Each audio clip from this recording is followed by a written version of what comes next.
So, in today's lecture, we will talk about an important topic in broadband access networks, which is actually called as Metro Ethernet based access networks. Now, Metro Ethernet, they are going to be and Metro Ethernet based access networks are going to be one of the major next generation broadband access deployment networks, and today we will review some of these access networks. So, the outline of our talk will be that we will talk first about the legacy metro access architecture. So, we will talk first about legacy metro access architectures, then we will talk about the next generation access networks. Okay. Then we will talk about Ethernet in the metro access. We will see what is the role of MPLS for various Ethernet services. Then we will also talk about Ethernet in the first mile. There is a new forum which is called as the Metro Ethernet Forum, which is actually defining the standards for the broadband access networks, and then we will talk about what is the future of the broadband access that is going to be there. Now, let us look at first about the legacy metro access architectures. Okay. So, if you look at the legacy metro access architectures, now traditionally the legacy metro access architectures was TDM centric. Okay. Now, what is meant by TDM centric? Basically, in the TDM centric architecture, you use a circuit switch technology to carry the IP traffic or the packets. Okay. So, it's a circuit switch technology, and all the broadband services to the enterprise were provided using this kind of legacy metro access architecture. So, if you look at the legacy view, then it looks like something like this, that there may be a primary SDH ring, okay, or a SONET ring. So, SONET SDH ring made out of STM1 or 4. Okay. So, this ring is more like an access ring, and in India, for example, this may be based on STM1 or STM4, which is about 155 megabits per second is STM1 and 622 megabits per second in STM4. So, these are add drop multiplexers, okay, which are connected together to form a ring, and several of these add drop multiplexers are then aggregated at a central office switch, and this may be connected in another core ring, which is an SDH ring, either STM16 or STM64. So, from these add drop multiplexers, okay, from the SDH add drop multiplexers, typically these ADMs will have even lines or E3 lines as their inputs, and the SDH or the SONET as the output. So, you can then drop a E1 or E3 based lease line to an enterprise for providing broadband services, or for providing voice connectivity, you can give a even PRI line which can be connected to a EPPX of an enterprise. So, this was typically a legacy view. This was a legacy metro access architectures. You had these SDH rings which are there deployed over the city-wide networks, and then you drop E1 and E3 lines and provide broadband access to the enterprise customers. Okay. So, now what are the advantages of this view? This offers guaranteed quality of service. Since it is TDM centric, it is a circuit switch based technology, and therefore, it gives you a guaranteed quality of service. Moreover, an SDH based ring will give you a fast protection and restorations capability, and also the reliability. In terms of fast protection and restorations, it gives a typical 50 millisecond protection. So, if the ring breaks, then the nodes can restore themselves in a time period of 50 milliseconds. So, this 50 millisecond was a very crucial number for providing the voice connectivity, and for a long time these SDH networks were really deployed for carrying predominantly the voice traffic, and when the internet evolved, or when the need for the data traffic came, then this primarily circuit switch networks was used to transport the IP traffic as well. So, essentially a packet switch network was overlaid over this circuit switched based networks, which was the legacy metro access architecture, so the TDM centric view. Now, what are the bottlenecks? If you look at from the next generation's broadband access perspective, then what are the bottlenecks?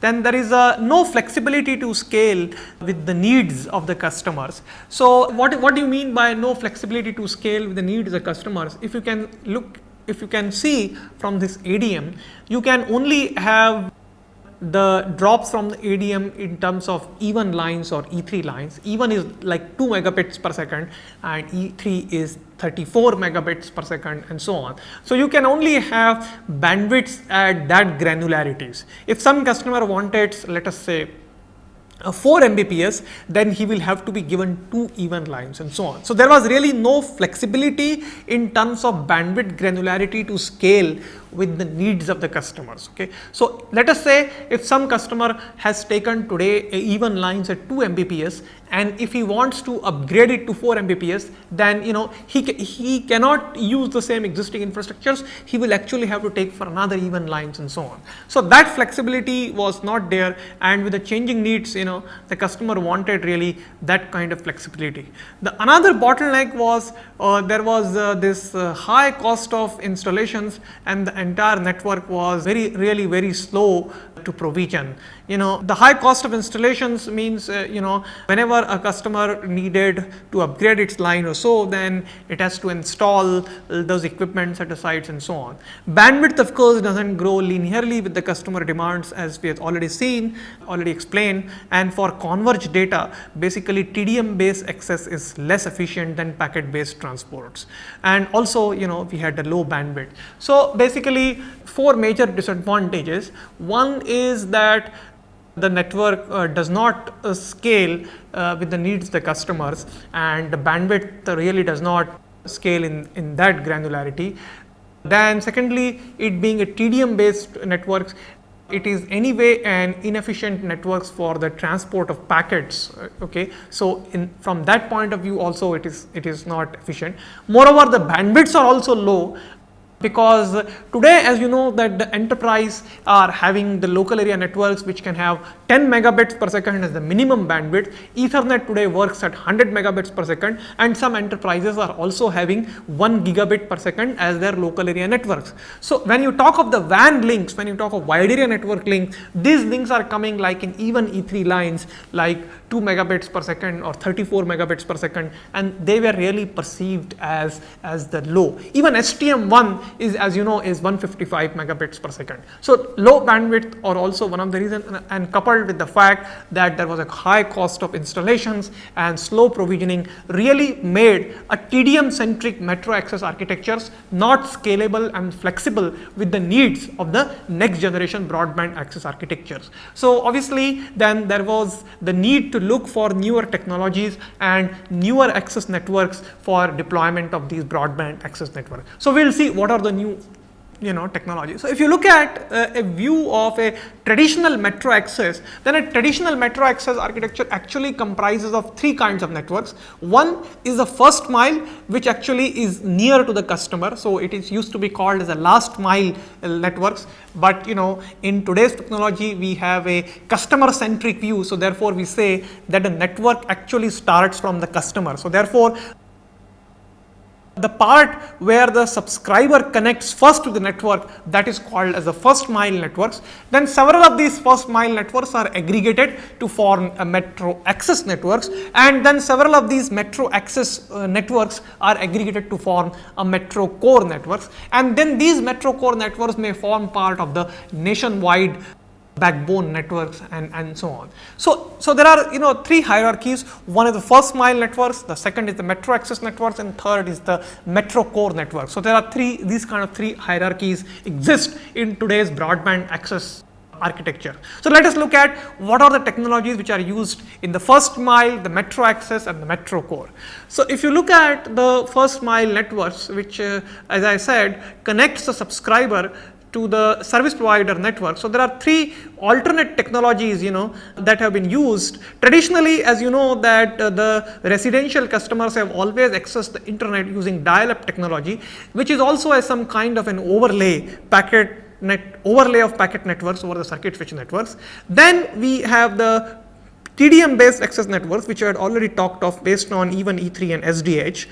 The new packet based first mile networks could be based on either a ADSL or ADSL2 plus variants of ADSL. Okay, Now, I will show about this ADSL networks shortly, but the metro access networks then have provides the first level of aggregation where these first mile networks are aggregated. So various building nodes, so BN, they are aggregated at the central office site as the building aggregation nodes through either SONET SDH ring. So typically in the traditional metro access architecture, metro access comprises of SONET or SDH rings, and a metro core. In the metro core, various building aggregation nodes can be connected together in a metro ring. So this is, which I had shown earlier, this is a traditional metro access architecture. This is like as a metro access, this is like as a metro core, and this part forms of the first mile networks. So in this case, we have seen the first mile networks is like a TDM based networks using E1 E3 lines.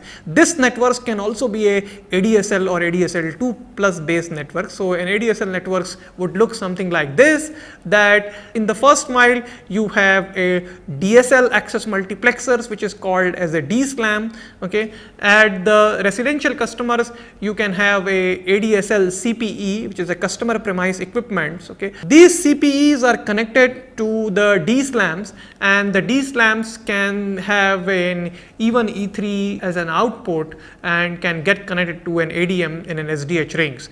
Now, as you can see, traditionally for the ADSL, ATM technology was used as a transport mechanism. We have already studied ATM in our previous lectures. So ATM was primarily used as the transport mechanism to carry the traffic, and therefore an ATM switch was deployed in the back end to switch the ATM cells, and then finally we use the broadband access server to access the internet. So this part forms the last mile networks, and this form is the metro access networks. Several of these SDH rings of course can be aggregated together to form as a metro core networks as well. Okay, so this was a view of a traditional metro access architectures. Now, there were several improvements that did take place in the ADSL based technology, and one of the major improvements that has taken place is using IP based ADSL or IP DSLAMs as it is called. So now these DSLAMs are actually IP aware, and therefore the output of the DSLAMs can have an Ethernet as an input. Okay, so that was one of the next generation kind of DSLAMs that are currently being used. Now, if you look at what are the disadvantages of these metro access architectures, if you have to really understand what are the disadvantages of the metro access architectures, we need to understand what are the requirements of a next generation broadband access architecture. That is very crucial to understand, that what are the services that the subscribers are looking for, and what are really the bottlenecks which exist in the traditional metro access architectures. So to understand that, first let us look at what are the requirements of a typical broadband access architectures. So the requirements of the broadband access architecture are that the architecture needs to be scalable and should achieve a cost effective layer 2 aggregation. So why we are saying layer 2 aggregations? Because as you know that subscribers may want to get connected many of its corporate offices through a broadband access infrastructure provided by the service provider, and these various offices of that corporate networks may have a layer 2 networks, and the subscriber may want that these layer 2 networks may look like a single common layer 2 networks to the subscriber, and therefore the broadband access infrastructure should provide a mechanism of aggregating these layer 2 packets in a scalable fashion and give a view to the subscriber of its own layer 2 network as an integrated common layer 2 network. So we will see more about this later. Also, the deployment needs to be flexible, and a deployment which should be flexible with the needs of the customers. And of course, we are looking for high bandwidth. Today, we are talking of providing multimedia services like IPTV or broadband access architecture, and therefore the bandwidth needs to be very high compared to the traditional metro bandwidths of 2 megabits per second lease line and so on. At the same time, we want the efficient transport of voice, data and video. This is to enable the triple play services over the broadband access architectures. Now, while many of these things can be achieved with a pure packet based, with a next generation packet based architecture, at the same time we should not forget that the legacy networks having the traditional TDM quality voice will continue to exist, and therefore whatever architecture we come out with a packet based networks, we need to provide a way to have a seamless integration with the legacy networks. Okay, and at the same time in the packet based networks we want quality of service guarantees and of course features like usage based billings. Okay, and we want some circuit switch networks feature like protection and restorations capability as well. So there are, as you can see, that the requirements which are there for a next generation broadband access architectures are like having the best of both worlds, like having the best of a circuit switch networks, which are the features like quality of service, protection and restorations, which are the features available in a traditional circuit switch networks on the one hand. At the same time we want features like efficient transport of voice data and video, high bandwidth, effective layer 2 aggregations, which are the features may be available in a typical packet based networks. So we really want the best of both worlds in order to evolve to a next generation broadband access architectures. So let us see what are the technologies which are available and what would be kind of a next generation access network. So we just reviewed briefly the traditional metro access architectures. We will now look for the next generation access networks, how the requirements which we have just outlined, how they can be met in a next generation access networks. Now, in the next generation broadband access, what has been seen that there is a move to go for Ethernet based broadband access. Okay. Now, as you know that Ethernet has been the dominant technology for the local area networks. Okay, and Ethernet can come at a speed of 10 megabits per second or 100 megabits per second or 1 gigabit per second. Like Ethernet today can be made available at 10 megabits, 100 megabits and 1 gigabit, and it is the dominant local area networking technology today. Okay. Now, since it has a high bandwidth and since it provides scalability and flexibility, the question really is that can we move this Ethernet in to provide broadband access in the wide area networks? That is really the proposal that we will evaluate, in today's lecture. We will see how far it is possible to take Ethernet to provide broadband access networks. So we are saying Ethernet in the first mile. So we are saying Ethernet in the first mile. So which is like Ethernet in the first mile network. So instead of using the traditional ADSL based or TDM centric architectures, we are proposing that Ethernet be used in the first mile network, which is called as the EFM, as well as in the Ethernet be used in the metro access and core. Now, in the metro access and core, there are three ways in which these Ethernet can be used. One way is to go for next generation SONET and SDH. That means you have Ethernet over SDH, you run Ethernet over SDH. So this is like an evolutionary step from the traditional SDH networks to go to the next generation SDH networks. Another alternative is to have replaced these SDH rings by a pure 1/10 Gbps Ethernet. Okay, so you don't use the SDH or STM rings, you use the pure Ethernets either in a ring form or in a fully meshed architectures. Either of these two technologies can be used. The third alternative is to use for a new technology which is called as the resilient packet ring or RPR.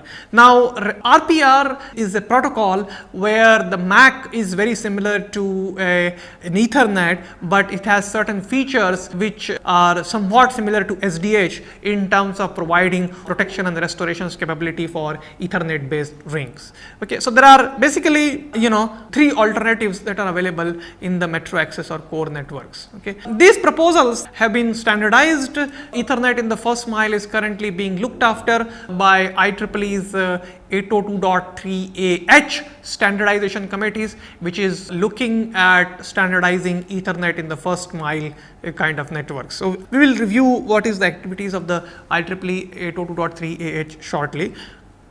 As far as the Ethernet in the metro access is concerned, the Ethernet over SDH is being standardized by X.86 and G.7041 by the International Telecommunications Union (ITU). The other standards bodies which are looking at standardizations of Ethernet in the metro access are Metro Ethernet Forums, MPLS forums, IETF MPLS working groups, and IETF pseudo wire emulation edge to edge working group. We will see shortly how MPLS and PWE3 they come into picture in providing the metro Ethernet kind of services. We will shortly see, and how Ethernet over SDH really sort of works. So now let us look at one by one how these Ethernet based access networks can work in the broadband scenario. So let us see, let's look at the next generation SONET or SDH based networks.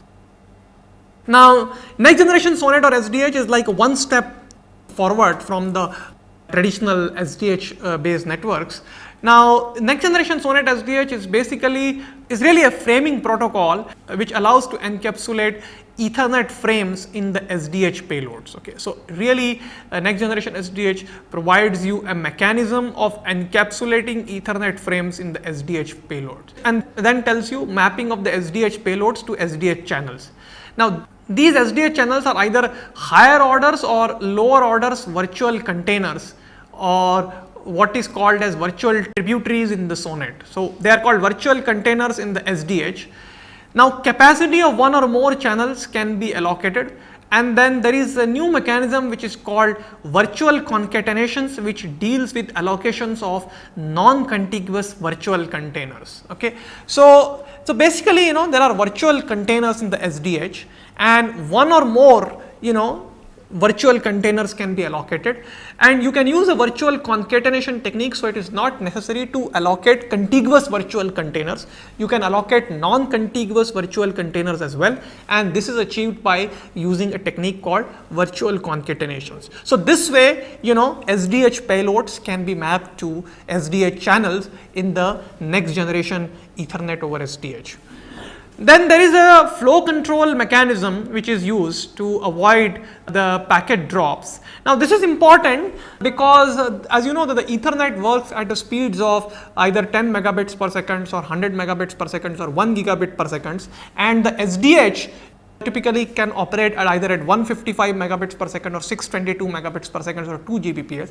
So if you are connecting a 100 megabits per second or 1 Gbps Ethernet to a SDH, and you are giving only the SDH bandwidth that is available is only 34 megabits per second or some small fractions of 100 megabits per second, then you have to go for a flow control mechanism, some kind of a back pressure based mechanism which will convey to the Ethernet to reduce the incoming rates. And of course you need a mechanism to increase and decrease the allocated SDH bandwidth, that is add or remove the virtual containers. So this is the brief outline of a next generation SDH. So next generation SDH are basically ADMs, the next generation add drop multiplexers with Ethernet inputs, and E1, E3 also maybe the inputs, and SDH as the output. And basically this protocol provides you a mechanism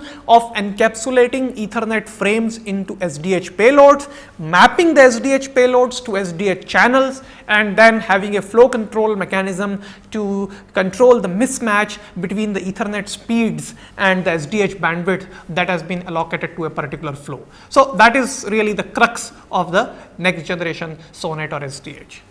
Now this is looks like as pointed out, the next generation SDH. This is like a metro ring which is deploying the next generation add drop multiplexers. You can give a Ethernet based circuits to a customer premises. Actually you can put this next generation SDH in the basement of the building itself, and which has an Ethernet as an input, and this can be connected to a router or a switch in that customer premises building. Okay, so this is how a next generation SDH SDH can work, and you can give a bandwidth of 2 megabits per second or 34 megabits per second or whatever, and one can do a flow control between this, the Ethernet flow and the allocated bandwidth in the next generation STM. Now, some comments on this next generation SDH. Now, as you can see here that it is very popular in those carriers who already have installed base of SDH rings. So, one advantage of the next generation SDH is that it provides you a evolutionary step to the next generation broadband access networks. So, if some carriers, if they already have installed base of SDH rings, then next generation SDH provides a convenient way to move into the next generation architectures quickly. So therefore, it is very popular in those carriers. But at the same time, the next generation SONET SDH is efficient if the predominant traffic in the SDH is the voice, and only some small percentage of the traffic is the data traffic or the Ethernet traffics. Okay, so it is a good choice of deployment when the predominant traffic is circuit switch, but it may turn out to be inefficient if the predominant traffic is the bursty packet switch data. Okay, so as long as 80% of the traffic is going to be the voice traffic and only 20% of the traffic or 10% of the traffic is going to be the data traffic, then going for a next generation SDH is a very good solution for the broadband access architectures, okay, for service providers. The reason being that the SDH has several advantages in terms of protection and restorations capabilities and reliabilities and so on. So therefore, it would be preferred techniques for transport of voice traffics. Okay. However, since some portions of the data traffic is also there, one can make use of next generation add drop multiplexers for providing voice plus data services. However, if the predominant traffic, if 85 to 90% of the traffic is to be carried in the service provider's network is going to be an IP traffic or is going to be a data traffic, then a good choice for next generation broadband access networks would be to carry Ethernet over fiber or copper. That would be the solution.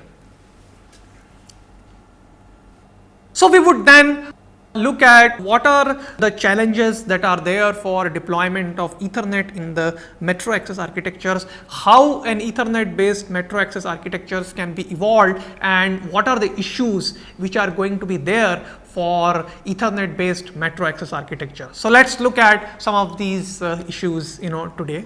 Now, what are the advantages of having Ethernet in the metro access? So, one advantage of course is that it reduces the cost of per user provisioning in a significant fashion. Okay. The reason is being that it is relatively technically simple, and Ethernet we have a large installed base because of the large installed base in the enterprise wide networks or in the local area networks, the cost of a Ethernet based systems is significantly lower. Okay, and also because of the relative technical simplicity compared to the traditional TDM based architectures, the provisioning is also simpler. So that is one of the major advantage. The other advantage is that it is efficient and flexible transport, and it can provide you a wide range of bandwidth granularities.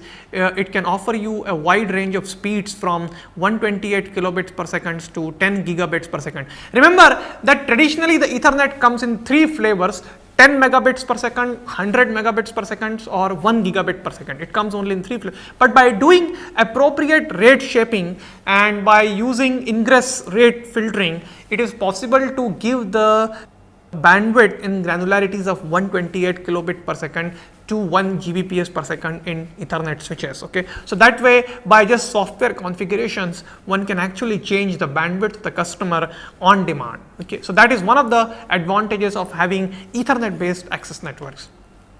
Ease of interworking, it has a lot of plug and play features, okay, and of course the ubiquitous adoptions. Ethernet today is the dominant technology of choice in the enterprise and campus LAN. So Ethernet is there in the enterprise network. So most of the traffic that is generated comes from the Ethernet and ends up at the Ethernet. So therefore, why not have an Ethernet based access architecture in the core and the access also, okay, so that one can have a ubiquitous adoptions right from one enterprise networks to another enterprise network. So that is also, you know, one of the arguments in favor of deployment of Ethernet in the metro access architecture. Now, Ethernet deployment in the metro can be done in various configurations. You can either have a hub and spoke based configuration. So, in hub and spoke based configurations, that there is a switch and then you lay out the connections to the, so you keep a switch there and then you from the switch you lay out the connections to the subscriber's home. One can make use of either a copper or a fiber, okay, based networks, either of them depending upon the distances that is there. So, which is possible to have. So, one is like hub and spoke configurations. Another one is that you can have a gigabit Ethernet based ring, you can have Ethernet based rings also, or the third one is that you can have a fully meshed architectures and one can have a virtual ring over a mesh based system. So, that is also, so there are three possibilities of deploying Ethernet in the metro access architectures. So, this is like an Ethernet ring which is shown here. So, these are all Ethernet switches. These Ethernet switches are connected together in a ring form, and these rings could be either 1 gigabit Ethernet ring or it could be a 10 gigabit Ethernet rings. And from this switch you can give Ethernet based connections to directly to a customer premises and also from here. So, instead of having this ring to be an SDH ring, you can have it as a pure Ethernet based ring as well. Now, with the Ethernet based access networks, actually not only we can provide the traditional broadband services, but you actually have a new Ethernet based services also. Now, what are those new Ethernet based services is what we will just review. So, apart from the fact that you can have a traditional broadband services, you can also have some of the new Ethernet based services, and those new Ethernet based services are, one can have a layer 2 VPN, okay. So, the layer 2 VPN is like, so we can see that we have seen that a virtual, typically the corporate offices of a particular networks, they get connected through a service provider's networks at a layer 3 level and form a virtual private networks. But if our metro access networks itself is an Ethernet based networks, then we can actually provide a layer 2 based virtual private networks. That means if the customer is having separate offices spanned over a city, then those layer 2 networks, those Ethernet networks can be connected together to form as a one layer 2 networks, okay. So, the carrier networks actually behaves like an L2 Ethernet switch, and one can actually provide multi-point to multi-point connectivity between these sites, and customer can actually run its own control plane over the carrier network. So, these are actually the major features of the layer 2 VPN. Remember that the layer 2 VPN, that is the virtual private networks at the layer 2 level, is not possible to have if we do not have the metro access networks based on Ethernet. The second service that is possible is the LAN to network resources. One can have a LAN to data recovery, storage area networks. Actually, as a matter of fact, the entire metro can be transformed into a one big high speed local area networks. The entire metro can look like as a one big single Ethernet, where, you know, these various corporate offices are sort of connected together. You can connect together a storage area networks. You could sort of have a disaster recovery systems where your LAN is posting data to this disaster recovery system through this high speed big local area networks. So, these are the new services that become possible when you actually deploy Ethernet in the metro access networks. The question really is that, and that is the most important question, is that, but are there limitations with the native mode Ethernet? Can we take this enterprise class Ethernet networks and simply start deploying it in the broadband access networks? Is it possible to take this enterprise class networks and deploy it in the wide area networks just like this? Are there limitations? Okay, and what are the problems and issues that are involved in deployment of Ethernet in these wide area networks? So, what are the challenges that are there? Now, the first challenge is, of course, as you know, is that how to identify the different customers. That is one of the important challenge. As you know that in an ATM based networks, and that is why that was the preferred network by the service provider, there is this concept of virtual circuit that connects, you know, two or more UNIs. There is no such notion of Ethernet virtual circuit. Ethernet was primarily was not designed to provide any virtual circuit mechanisms, okay, and therefore Ethernet switches did not have this concept of virtual circuits, you know, in the traditional way. So the question really is that how we can identify and isolate different customers. Do we have the notion of Ethernet based virtual circuit? Secondly, Ethernet was actually like a best effort local area networks. It was not providing any quality of service guarantees, and there was no way to enforce the service level agreements. Okay. Now, for example, you cannot provide quality of service QoS attributes like committed information rates, committed burst size, peak information rates, maximum burst size.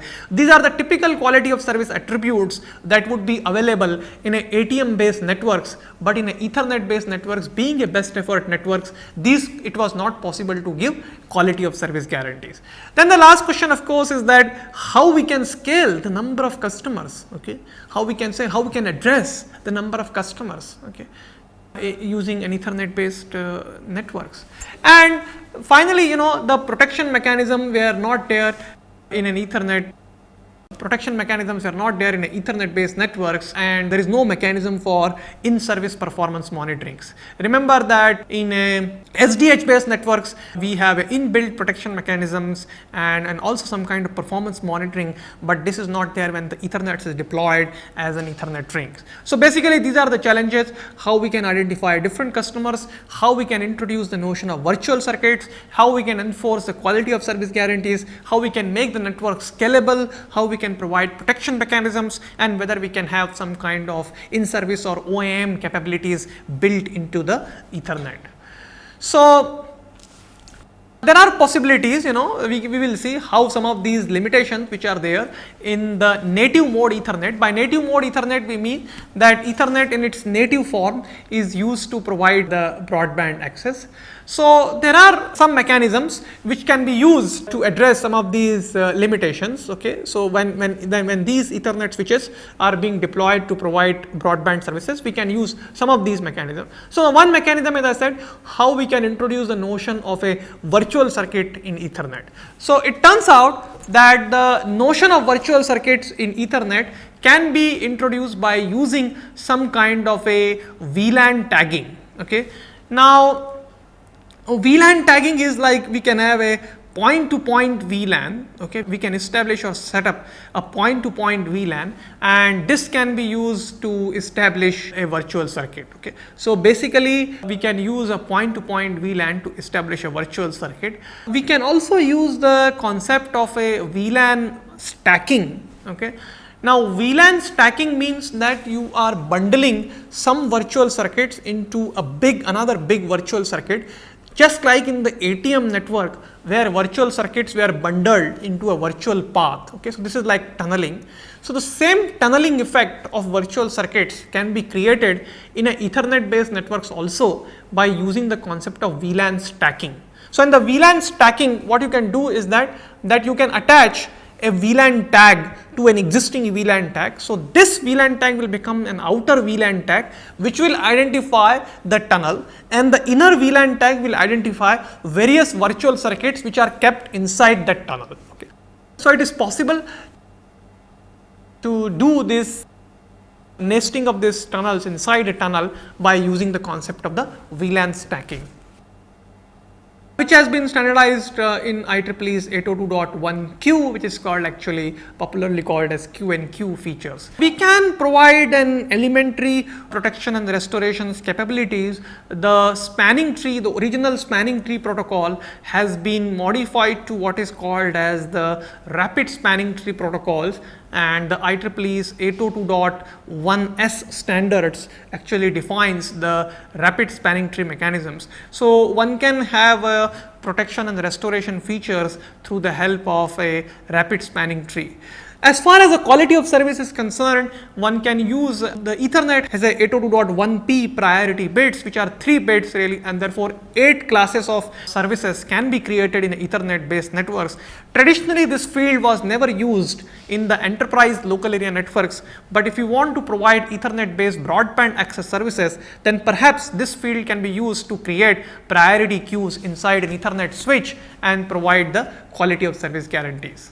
Now, if you see that, if you consider Ethernet based broadband access networks in its native form, so even though the notion of virtual circuits perhaps can be addressed by using point-to-point VLAN and VLAN stacking and by using some kind of priority mechanisms, there are still challenges for the large-scale deployments of such native mode-based Ethernet broadband access networks. So, what are those challenges? One of the challenge, of course, is the scalability. Even if you assume that we can provide the virtual circuit by using point-to-point VLAN, remember that a VLAN has only 12 bits, and therefore you can actually have only 4096 virtual circuits to be set up in the networks. So, if you want to go beyond 4096 virtual circuits, then this will become a problem. The scalability will be a serious issue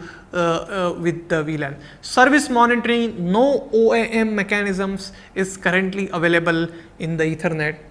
As far as the spanning tree is concerned, spanning tree allows only one loop free path, which can result in uneven load distributions, and therefore traffic engineering will become a serious bottleneck if a large scale wide area deployment of the Ethernet is done. And thirdly, service provisioning, the VLAN assignment and provisioning still continues to be a major issue in the Ethernet based broadband access. So, these are basically the challenges that exist when we take up these native mode Ethernet for the large scale deployment of Ethernet based broadband networks. Then there is a limited protection and the restorations capabilities, 50 milliseconds resiliency is not possible.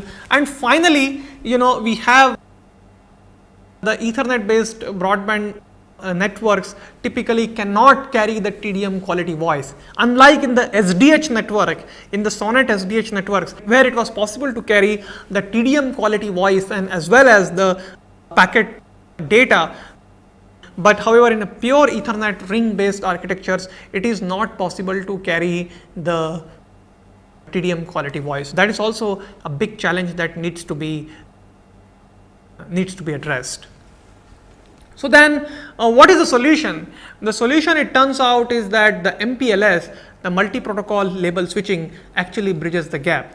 We have already studied MPLS in our previous lectures, and now we will see how MPLS can really be a useful device, can be a useful technology for addressing this challenge, that we can have a Ethernet based broadband access deployment using MPLS as the transport technology in the core of the networks. Now, MPLS can actually really address the limitations of VLAN space scaling with spanning tree, because by using the concept of a MPLS label, we can actually address these limitations fairly easily.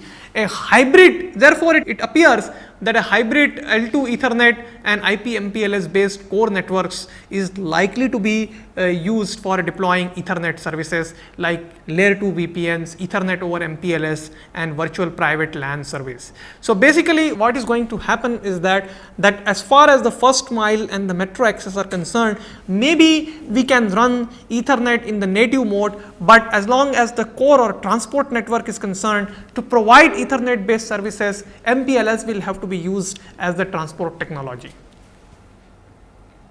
So, let us look at the issues that are involved for MPLS for Ethernet services. Now, MPLS as the transport mechanism in metro core has lot of advantages. It can provide scalability in terms of aggregation. MPLS can of course give you end-to-end quality of service guarantees in terms of guaranteed bandwidth label switch path. It can offer circuit setup and traffic engineering capabilities. Now, MPLS has recently also come up with protection and restoration mechanisms which are quite good in terms of MPLS traffic engineering and fast reroute options, and also MPLS provides the support of TDM quality voice using circuit emulations. So, actually you can carry the TDM quality voice over MPLS based networks using circuit emulation of the voice over MPLS. So that also somewhat addresses the problem of the transport of TDM quality voice over such packet based infrastructure. There is this pseudo wire concept. An Ethernet pseudo wire will allow an Ethernet PDUs to be carried over a packet switch networks like MPLS, and it basically emulates a single Ethernet links between 2 points, and several pseudo wires can be carried across the network inside a bigger tunnel which can be called as an MPLS label switch path. So pseudo wire actually can emulate a single Ethernet link between 2 endpoints in a packet switch networks. So basically when you have the metro access based Ethernet networks and the first mile networks and the MPLS based transport technology in the core, you need to define a mechanism of carrying Ethernet over MPLS, how to carry the Ethernet frames over MPLS. So the concept of pseudo wire, so pseudo wire will actually set up the tunnel, and then the encapsulation mechanism of encapsulating Ethernet in MPLS packets is provided by Martini draft. So Martini draft actually defines the encapsulation of Ethernet packets over MPLS. Then pseudo wires are constructed by signaling a pair of unidirectional MPLS LSPs between provider edges, and then it uses targeted LDP between ingress and egress provider edge. So then we can have a service like virtual private LAN service, which actually provides a LAN that emulates full learning and switching capabilities and offers multi-point to multi-point models instead of point to point. Provider's edge can participate in one or more MPLS boundaries and sees exchange informations between each others as if they were connected via a local area networks.